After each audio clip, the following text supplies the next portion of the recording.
ವಾಮಾಚಾರ ತಂತ್ರದಲ್ಲಿ ಅತ್ಯಂತ ಭಯಾನಕ ಮತ್ತು ಶಕ್ತಿಶಾಲಿ ಸಾಧನೆ ಎಂದರೆ ಮಾಕಾಳಿಯ ಶವ ಸಾಧನೆ.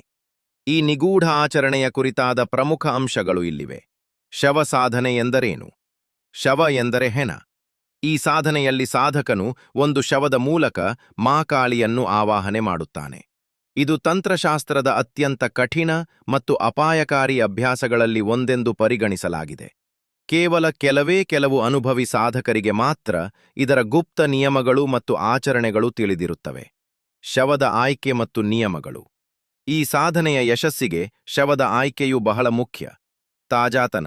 ಶವವು ತೀರಾ ಹಳೆಯದಾಗಿರಬಾರದು, ಅದು ಇತ್ತೀಚಿನದ್ದಾಗಿರಬೇಕು. ಪೂರ್ಣಾಂಗ. ಶವದ ಎಲ್ಲ ಅಂಗಾಂಗಗಳು ಸುಸ್ಥಿತಿಯಲ್ಲಿರಬೇಕು, ಯಾವುದೇ ಭಾಗವು ಹಾನಿಗೊಳಗಾಗಿರಬಾರದು. ಅಹಿಂಸೆ.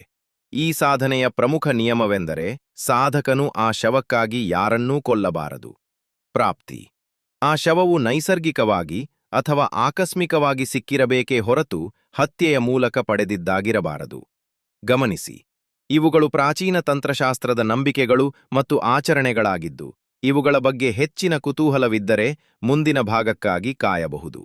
ಈ ವಿಷಯದ ಬಗ್ಗೆ ನಿಮಗೆ ಇನ್ನೂ ಹೆಚ್ಚಿನ ಮಾಹಿತಿ ಬೇಕೇ? ಅಥವಾ ಯಾವುದಾದರೂ ನಿರ್ದಿಷ್ಟ ಭಾಗದ ಬಗ್ಗೆ ತಿಳಿಯಬೇಕೇ?